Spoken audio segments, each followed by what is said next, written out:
नमस्कार, मैं हूं आपके साथ रोहित। महाभारत की एक कथा आप सबको याद होगी। जब द्रौपदी का स्वयंवर हो रहा था तो उसकी एक शर्त थी कि जो मछली की आंख को अपनी तीर से भेद देगा, राजा द्रुपद अपनी पुत्री द्रौपदी का विवाह उसी से करेंगे।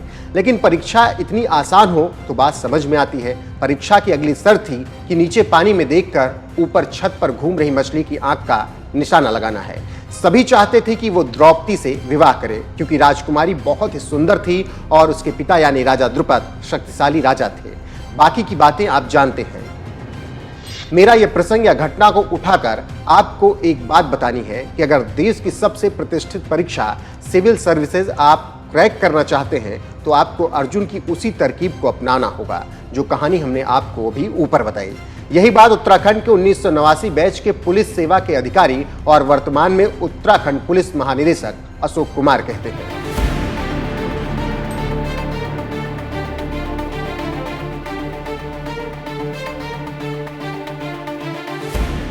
दरअसल उत्तराखंड के डीजीपी से एनएमएफ न्यूज ने खास बातचीत की है। खास तौर से सिविल सर्विसेज को कैसे क्वालिफाई करें, कैसे तैयारी करें, किस चीज पर फोकस किया जाए और इंटरव्यू को कैसे फेस किया जाए, इन सारी बातों को डीजीपी अशोक कुमार ने बड़ी ही बारीकी से बताया है। शर्त है कि अगर आप एक सिविल सर्विसेज को क्रैक करने वाले की बात सुनेंगे तो आपको काफी मदद मिलेगी और आप जरूर सिविल सर्विसेज को पास कर अपना करियर बना सकते हैं। आप डीजीपी अशोक कुमार की पूरी बात सुनिए जो कि उन्होंने एनएमएफ न्यूज के संवाददाता रोहित जुगलान के साथ की है।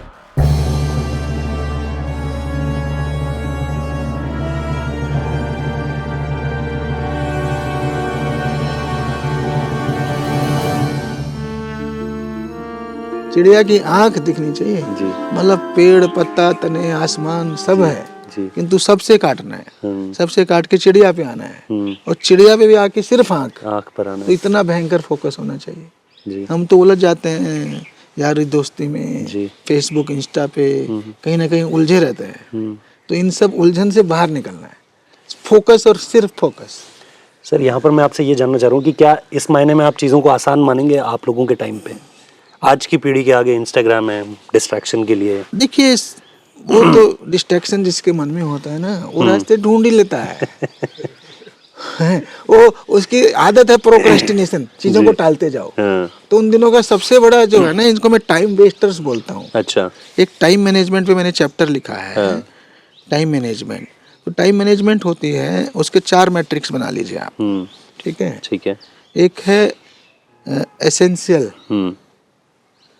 क्या जरूरी है सबसे? नहीं, एक है इम्पोर्टेंट, जी, आपके लिए इम्पोर्टेंट है सिविल सर्विसेज एग्जाम। ठीक है। दूसरा है एसेंशियल, ठीक है, मतलब वो करना ही करना है। जरूर क्या करूं मैं, कोई ऑप्शन नहीं है, कोई ऑप्शन। जैसे खाना पीना है, सोना है, उसका टाइम तो निकलेगा ही ना, मैंडेटरी, मतलब फायर फाइटिंग की तरह जी। तो फिर इनका मैट्रिक्स बना लीजिए, है ना। तो जो आपके लिए इम्पोर्टेंट भी है और जो एसेंशियल भी हो तो करोगे ही आप, बिल्कुल, है ना। जो इम्पोर्टेंट नहीं है पर एसेंशियल है वो भी करोगे, करना ही पड़ेगा, क्या करें, है ना। ज्यादा इम्पोर्टेंट नहीं है बट एसेंशियल है, मैंडेटरी है, करना ही है, बिल्कुल। परंतु जो न इम्पोर्टेंट और न एसेंशियल उसमें क्यों फंसे रहते हो आप? सही बात। हम बहुत सारे उनमें उलझे रहते हैं। उनको लाइफ से काटना है, टाइम मैनेज करना है, टाइम का बड़ा शेड्यूल बनाना है। लॉन्ग टर्म मेरा ये प्लान है, 1 साल भर का। फिर मेरा मीडियम टर्म ये है, महीने का या 2 महीने का। इस 2 महीने में मैं ये फिजिक्स खत्म कर दूंगा, इस 2 महीने में हिस्ट्री खत्म, ऐसे। उसके अंदर फिर एक शॉर्ट टर्म प्लान है, वीकली टाइप, जी। तो ये तीनों प्लान बने, उनके शेड्यूल बने, उसके हिसाब से मेरी प्लानिंग हो। और जो टाइम मैनेजमेंट में जो हमारे टाइम वेस्टर्स जहाँ पे हम बात कर रहे थे, उनको आइडेंटिफाई करना है और उनको खत्म करना है। तो हमारे टाइम के टाइम वेस्टर्स होते थे कि आप जो है जा करके क्रिकेट देख रहे हो, क्रिकेट के ऊपर गप लगा रहे हो, फिर बहस शुरू होगी, कपिल देव बेटर है कि गावस्कर बेटर है, फिर उसमें घंटों उलझे रहे, है ना, ठीक है। फिर कोई और आया, वो आपके साथ फट्टे मारने लग गया, उसने चालू कर दिया कि वो वेंगसरकर तो और ज्यादा बढ़िया है। हाँ, नहीं, उसने हिंदी फिल्मों की चर्चा कर दी, अमिताभ बच्चन वर्सेस ये, फिर आप चलो यार आज बोर हो रहे, चलो फिल्म दिखाएं। तो ये भी तो एक टाइम वेस्टर्स है आपके, बिल्कुल, बिल्कुल। फिर किसी ने बोला अरे तू क्या पढ़े, बड़ा मग्गू बन रहा है, चल बे उठ। जब ऐसे भी दोस्त होते हैं ना जो आपको ड्रैग करते हैं, एग्जैक्टली, नेगेटिवली। तो कुछ हैं जो आपको पॉजिटिव की तरफ लेके जाएंगे। तो ये भी आपके टाइम वेस्टर्स हैं। फिर आप कभी कभी ना, कई लोगों के टाइम वेस्टर क्या होते हैं, तैयारी में लगे हुए हैं, मैं मन बना रहा हूँ, उसके पीछे बैकग्राउंड पढ़ रहा हूँ, बैकग्राउंड में 10 दिन लगा दिए। जी। अरे भाई ऐसे नहीं होगा। हाँ, आपको बहुत फोकस्ड होके करना है ना। तो ये आज का टाइम वेस्टर है, सोशल मीडिया है। रील्स बस हाँ, ऐसे ऐसे। तो उनसे बाहर निकलना है। हाँ। तो जो पॉजिटिव ग्रुप है ना, जो आप मेरे से पूछ रहे थे, वो है कि अगर आप 3 या 4 का ग्रुप बना सकें, जी। जो तैयारी कर रहा हो, जो सब पॉजिटिव माइंडेड हो, जो सिर्फ और सिर्फ जो हाईली फोकस्ड हो, मोटिवेटेड हो, डिटरमाइंड हो, और सिर्फ एग्जाम की सोचे, तो वो आपको पॉजिटिव की ओर लेके जाएगा। उसका मैंने एक बड़ा एडवांटेज यही देखा, हम खाने के बाद थे, 3-4 लोग निकल जाते थे डिनर के बाद। अच्छा। डेली बस हमने आधे घंटे का एक वॉक रूटीन बनाया हुआ था, बाकी तो पढ़ना। इस आधे घंटे में किसी टॉपिक पे हमने चर्चा कर ली, मान लिया चाइना पे कर ली, किसी पे भी कर ली, जी जी जी, इकोनॉमी पे कर ली। तो क्या होगा ना, हम जब भी किसी चीज को पढ़ते हैं तो हम अपने हिसाब से अपने मन में उसका वो बना लेते हैं। बिल्कुल। पर कितने भी आप इंटेलिजेंट हो, आप हमेशा कोई ना कोई व्यू पॉइंट छूट जाएगा आपका, जो सामने वाले की तरफ से आता है, कई बार जो दूसरी तरफ से आता है। जी जी। तो उस डिस्कशन का ये फायदा है कि एक तो आपके आधे पॉइंट आपके मन में क्लियर नहीं होते पढ़ा तो है आपने, पर क्लैरिटी नहीं है, और आधे आपके छूट जा रहे हैं। तो जब 4 लोगों से बात करोगे ना, आप 100% क्लियर हो जाओगे। अपने वो पॉइंट्स भी क्लियर हो जाएंगे। हाँ। कि ये भी वही बोल रहा था जो मेरे जहन में फिर था। आप कभी भूलोगे भी नहीं। बिल्कुल। और जो छूट रहे थे वो भी आ जाएंगे। तो उसका मतलब सब्जेक्ट आपका सॉलिड तैयार हो जाएगा। टॉपिक जो है ना, इस तरह के डिस्कशन से सॉलिड तैयार होएगा।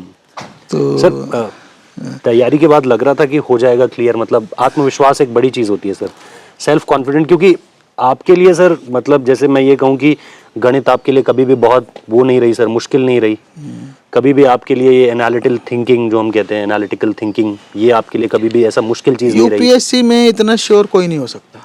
अच्छा। मतलब लाइटर टोन में बोले तो इसको कभी कभी हम लोग अनप्रेडिक्टेबल सर्विसेज कमीशन भी कह देते हैं। तो एकदम श्योर शॉट कोई नहीं हो सकता। ये जी जी बट ये कि हाँ, अगर आप में क्वालिटी है जी, और तो रिजल्ट आएगा ही आएगा। ये पॉसिबल है कि एक कि नहीं तो नेक्स्ट अटेम्प्ट में आ जाए, बट आएगा। नर्वस थे आप? नर्वसनेस नेचुरल है।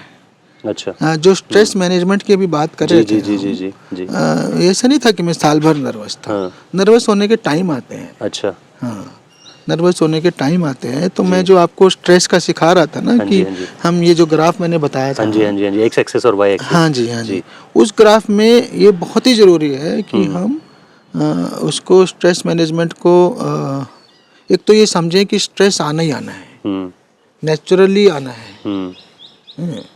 जब भी आप किसी बड़े प्लेटफॉर्म पे परफॉर्म करने जाते हो जी, तो आपको एक बारी वो स्ट्रेस आएगा। और उस स्ट्रेस कई रूप में आ सकता है। किसी की धड़कन बढ़ जाती दिल की, किसी की पल्पिटेशन बढ़ जाएगी गले की, या हाथ कांपने लगेंगे, कोई शिविर करने लगता हाँ, है, वही कांपने लगेगा। अच्छा, हाँ, तो ये नेचुरल है। अच्छा। कोई इसमें नेचुरल नहीं है। हाँ। अगर आप इसको इग्नोर कर दोगे ना, 1 मिनट बाद खत्म हो जाएगा। अच्छा।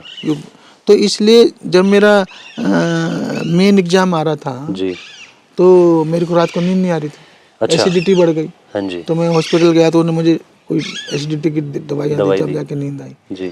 जब मैं इंटरव्यू बोर्ड के बाहर आप बैठोगे, बाहर बैठते हो, फिर अंदर एक बंदा हो, जब बाहर आएगा तब आप, तो आपके बाहर बैठे बैठे धड़कन बढ़ जाती है कि लगता जाने क्या पूछेंगे। हाँ जी। तो वो अननोन का फियर है, पर वो नेचुरल है। हाँ जी। हाँ, उससे अपना आत्मविश्वास खोइए मत। जी। ये मान के चलिए कि ये स्ट्रेस आना नेचुरल है, ये आएगा, आके चला जाएगा। उससे घबराइए मत, उसको इग्नोर करिए। और कुछ अमाउंट ऑफ स्ट्रेस जरूरी भी है। जो स्ट्रेस ही नहीं लेगा, उसे पता ही नहीं, फिर उसका एग्जाम ऐसे ही जाएगा। फिर तो थोड़ा बहुत तो स्ट्रेस लेना ही है हमको, जी, है ना, जो आपको ऑन योर टोज रखे। ऑन योर टोज रखे, उतना स्ट्रेस चाहिए। सर क्या थे कुछ इंटरव्यू के सवाल याद आते हैं कुछ? वो तो बाद में बताता हूँ। मैं कुछ तैयारी की बातें और भी बताना चाह रहा था ना आपको। कौन सी तैयारी की सर? ये जब आप लगे हुए थे यूपीएससी को लेकर? ना, मैं मतलब यूपीएससी में मैं और कहाँ किन चीज़ों का ख्याल रखना चाहिए। एक टाइम मैनेजमेंट का ख्याल रखना है, एक स्ट्रेस मैनेजमेंट का ख्याल रखना है जी, ठीक है जी। फिर हमें अपनी रीडिंग स्किल्स और राइटिंग स्किल्स, ओके, इस पे भी बहुत ज़्यादा ध्यान देना है। रीडिंग स्किल में जो है ना, बहुत सारे लोग अनाप शनाप दुनिया भर का पढ़ते रहते हैं। ठीक है, जरूरत नहीं है। आप 90% की तैयारी करिए। अच्छा, 100% सिलेबस कभी कवर हो ही नहीं सकता यूपीएससी का, जनरल नॉलेज है। तो दुनिया में इतना नॉलेज तो गूगल पे भी नहीं है। जी जी जी जी जी हैं? जी जी मतलब कितना भी गूगल खोल लो, कोई एक आध चीज तो ऐसी होगी जो उसमें भी नहीं मिलेगी, जी जी जी जी जी है कि नहीं? तो जनरल नॉलेज 100% कभी तैयार नहीं होगा। हाँ, तो आप 90% की तैयारी करिए। 90% के बाद आपकी input is to output is to input का रिटर्न बहुत पुअर होगा। ओके 90% को तैयार करिए, उसमें 80% लाइए तो 72 हो गए आपकी, आरओआई बढ़िया आ जाएगा। है ना? रिजल्ट अच्छा आएगा। जी हाँ। तो एक तो ये है, मतलब फालतू की चीज़ों पे टाइम वेस्ट मत करिए। कई लोग बोलेंगे आप एनसीईआरटी पढ़ लो, आप ये पढ़ लो, आप वो पढ़ लो, फिर रोज के अखबार भी पढ़ लो। तो 3 घंटा अखबार में लगा देता है, हाँ क्या रिटर्न है उसका? मैक्सिमम आधा घंटा। अखबार आपको हाँ, हिंदी और अंग्रेजी दोनों आप बोल रहे हैं सर? तो आपकी चॉइस है, जिसमें एक ही मीडियम, जो आपने मीडियम चुना उसी का उसी पढ़िए। का पढ़िए, ठीक है। हाँ, दूसरा मीडियम बिल्कुल मत पढ़िए, नहीं तो फिर आपकी शब्दावली लूज हो बिगड़ जाएगी। जाएगी। हाँ। ठीक है। तो जो है ये रीडिंग स्किल का पार्ट है कि मैं फालतू की जगह अपना वो ना करूं, ठीक है अपने सिलेबस को लिमिटेड रखूं, जी।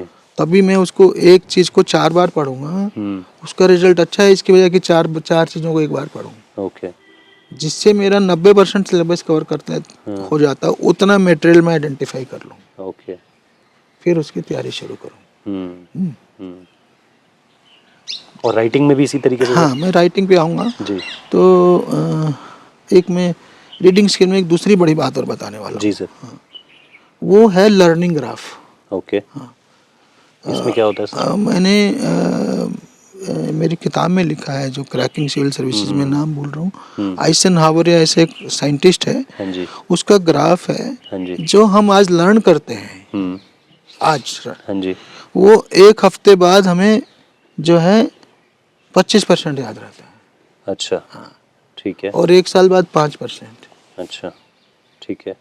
ठीक। ठीक। तो मतलब यूँ लर्निंग, यूँ गए सीखा हमने आज, और फिर यूँ आते गए, हाँ डिप कर गए हो। डिप कर गया, जी। याद ही नहीं रहेगा फिर मैं जब एग्जाम के टाइम में क्या लिखूंगा। हाँ सो उसमें वो कह रहा है उसको रिपीट करिए, अच्छा रिवीजन करिए। जी तो जब मेरा ग्राफ यूँ आना शुरू हुआ, उसी टाइम मैंने उसी रात को पढ़ लिया, फिर ऊपर चला गया। तो ऊपर गया। तो उसके बाद जब वो ग्राफ डाउन होगा तो पहले वाले से ऊपर पे जाएगा। हाँ ओके रिकॉल वैल्यू शायद। हाँ, उसकी रिकॉल वैल्यू आ जाएगी, बहुत बहुत हायर होगी, बेहतर रहेगी। मतलब देखिए ना, आप यूँ से यूँ आए थे, हाँ अब यूँ पे यूँ आए, यहाँ से उठा दिया, फिर ठीक तो है। फिर यो ग्राफ आया, भूलना तो फिर है, हाँ जी हाँ जी किंतु ऊपर तो पहुँच गए। हाँ तो इस बार आपकी उतना नीचे नहीं रिटेंशन, जाओगे। हाँ, आपकी रिटेंशन पावर बढ़ गई। ओके तो जो है आपको रिवीजन बहुत इम्पोर्टेंट है। जिस दिन आपने जो पढ़ा, अगर उसी रात को उसे समराइज करके थोड़ा सा मेमोरी में डाल दिया, तो मेमोरी रिकॉल बहुत बेटर होगा। ओके फिर आगे मेमोरी के टैग वैग बहुत बताते हैं लोग कि भाई इसको किसी पिक्चराइज कर लीजिए तो आपको ज़्यादा याद रहेगा। तो ये मतलब याददाश्त कैसे इम्प्रूव करी जाए जी उसके भी मतलब मेथडोलॉजी लगानी चाहिए। ओके ऐसे राइटिंग स्किल्स है, जी राइटिंग स्किल्स में बात करिए। हाँ जी उन्होंने कहा 200 शब्दों में ये आंसर लिखिए, ठीक है। हम वो सब भूल जाते हैं। 200 शब्द, 200 की बात भूल जाते हैं। गिनती तो कोई करता नहीं है सर, गिनती मतलब तो नहीं उसका करता है, बट वो अंदाजा भी नहीं लगता। हाँ अंदाजा भी नहीं लगा पाता कि 200 हो गए कि 180 हुए। तो कई लोग ऐसे हैं कि वो इतना नॉलेज है उनके अंदर, हाँ कुछ क्वेश्चन के बारे में 200 के 400 लिख देंगे। भाई इतना नॉलेज तो समेटिए ना। हाँ जी 200 के 400 लिखेंगे तो सोचेगा ये तो मेरी इतनी बात भी नहीं सुन रहा। हाँ एग्जामिनर क्या सोचेगा, इसको इतनी सेंस नहीं है कि जब इसे 200 में कहा गया, अपनी बात को 200 में नहीं कह सकता। जब कहेंगे ये काम को 10 मिनट में फिनिश करो, 1 घंटा लगा देगा तो बेकार किसी काम का नहीं है वो। है। तो यहाँ तो फोकस्ड बढ़िया बंदा चाहिए ना। इतना एक डायरेक्शन में लिए 200 शब्द, तो उससे पालन करिए। प्लस माइनस 10% तो ठीक है, ठीक है हाँ उसके बियॉन्ड मत जाइए। जी जी जी जी जी ठीक है। तो ये एक राइटिंग स्किल हो गई। ऐसे ही एक क्वेश्चन आएगा, 4 पार्ट होंगे, आप देखिएगा कि मुगल्स ने ये किया, उसमें औरंगजेब ने ऐसे किया था, ऐसे। तो उसने 4 सवाल पूछे, आपने 2 आंसर के 2 भूल गया। अच्छा पूरे आंसर करिए, हर एक के अलग अलग नंबर हैं, अच्छा तो इसलिए हर क्वेश्चन को 2 बार पढ़िए और पूरे पार्ट को आंसर करिए। ठीक है। और तीसरा लास्ट इसमें राइटिंग स्किल में मेरा वो है एडवाइस कि हर उसकी वैल्यू अलग अलग है। कभी वो कहता है कमेंट करिए, कभी वो कहता है एनालाइज करिए, क्रिटिकली एनालाइज करिए। कमेंट करने में आपकी टिप्पणी मांग रहा है वो, ओके क्रिटिकली एनालाइज में उसका प्लस माइनस सब मांग रहा है। तो इन शब्दों का डिफरेंस करना भी सीखें हम। ठीक है। ठीक है सर। तो ये राइटिंग स्किल्स हैं, बाकी इंटरव्यू की तो बहुत सारी बातें हैं। हाँ। कुछ एक ऐसा जो आज भी याद रहता हो? नहीं, मुझे तो अपना इंटरव्यू याद ही रहता है, कौन उसको कौन बोलता है। नहीं मतलब ऐसा सवाल जो आपको लगा हो कि इसकी तैयारी हो रखी है या फिर इसकी तैयारी बिल्कुल नहीं हो रखी? मतलब एक सवाल ऐसा होता है कि भाई ये तो मैं आते आते ही देख के पढ़कर आया था और देखिए मुझसे पूछ मेरा लिया इंटरव्यू गया। बिना तैयारी के तरफ चला गया। मतलब ऐसा कैसे हुआ सर? हाँ, ऐसे ही होता है ना। मेरा होम डिस्ट्रिक्ट करनाल है, हाँ जी तो पहले करनाल था, पानीपत हो गया है। जी। तो वो पानीपत पहले करनाल का ही पार्ट था। ठीक है। पहले तहसील थी, अब जिला बन गया। उन दिनों करनाल था। ठीक है। तो उनके सामने रखा रहता है ना बायोडाटा। तो उन्होंने कहा बताइए आप करनाल के बारे में कुछ खास। अच्छा। मैंने कहा ये कर्ण की कैपिटल होता था। हाँ। हाँ, तो फिर बोले कर्ण ने जो इनका साथ दिया महाभारत में कौरवों का, तो वो सही था या गलत था? तो वहीं से एकदम से ऑफ ट्रैक चला गया ना, मतलब मुझे तैयारी वारी की जरूरत नहीं पड़ी। ऐसे ही उन्होंने एक पूछा कि आपका आइडियल कौन था? हाँ जी। तो मैंने अशोका बोल दिया। अच्छा। और आपका नाम भी? हाँ, मेरा नाम भी था, वो मैंने ध्यान ही नहीं दिया जी। मैंने गांधी और अशोक बोला। जी जी तो उन दिनों तो उन्होंने कहा अशोका क्यों?